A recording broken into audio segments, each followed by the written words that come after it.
Well, hello everybody, and welcome back to day 4 of Leviticus. I hope you're still with us after 3 days of Leviticus. Chapter 4 today, as always, free PDF outline on our website. There's a link down in the description. When did the events of Leviticus take place? Leviticus picks up right where Exodus left off. The year is approximately 1490 BC, 1500 years before Jesus is born in Bethlehem. We've got a fun definition section for you here. The first definition or clarification, cattle designations. Yes, livestock training today. The reason that we're going to talk about these is because when we talk about the sacrifices that the children of Israel were supposed to offer, there's specific terms that are used here, and we have to clarify these in order to be able to understand the details of what they were supposed to bring for offerings and the specific types of animals. So when we're talking about livestock, a bull is a male, which can be used for breeding. A steer, commonly called an ox, is a castrated male. A cow is a female, and then a calf is a young animal, either male or female. All right, now, second definition, the long lobe of the liver. The liver in humans and in animals is made up of lobes. For example, a cow has 4 lobes, and it can depend on the animal as to how the lobes are anatomically put together, what the liver is made up of. Anyway, moving on. For our outline of chapter 4 is all about sin offerings and the different types of sin offerings that had to be offered depending on who a person was within the Israelite culture or society. So first up, verses 1 through 12, sin offerings for the anointed priests.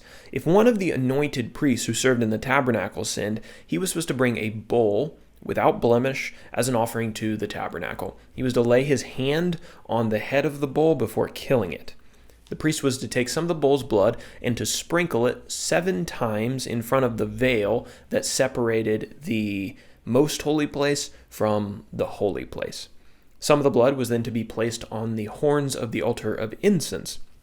The rest of the blood was to be poured out at the base of the bronze altar in the courtyard. The fat was to be removed, quote, the fat that covers the entrails and all the fat that is on the entrails, and the 2 kidneys with the fat that is on them at the loins, and the long lobe of the liver. The fat and the removed portions were to be burnt on the altar, the bronze altar, but the rest of the animal was to be taken outside of the camp of Israel and burned there. If you would like to see a diagram of the tabernacle so you can locate like the bronze altar and the veil that separated the holy place from the most holy place on the website where this information is contained, if you click into the article of Leviticus chapter 4, there's a diagram of the tabernacle and you can see it and try to make some more sense of this. Okay, so that's the first type of sacrifice for an anointed priest.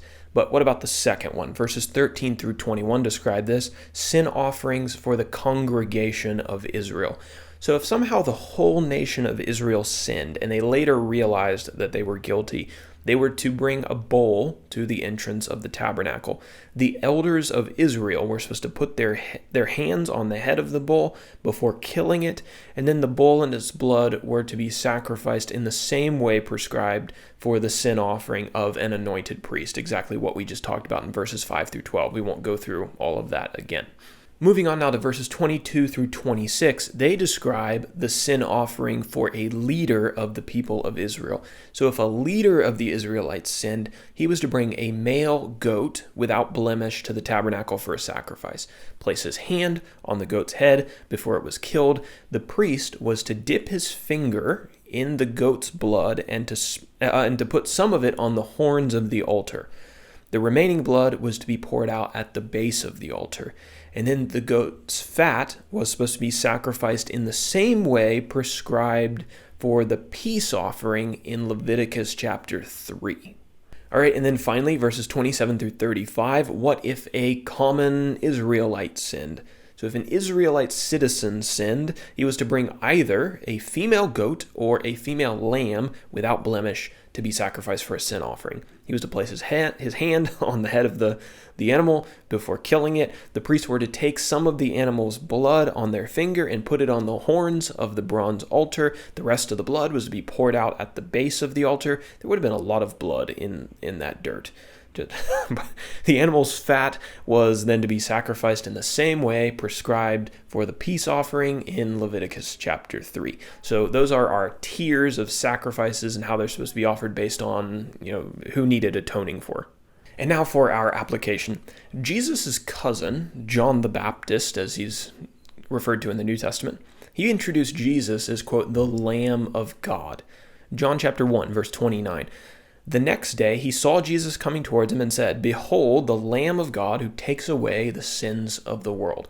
Why was Jesus called the Lamb of God? Well, Jesus was the Lamb of God in part because he was the sacrifice for the sins of the world. Here in Leviticus, they literally had to offer a lamb, but Jesus steps in symbolically as that lamb for the sins of everyone. Jesus sacrificed his own life on the cross so that everyone could be forgiven. Jesus' sacrifice was so powerful that it only needed to be done once, in contrast to these sin offerings that had to be offered repeatedly. If you've ever wondered why modern Christians don't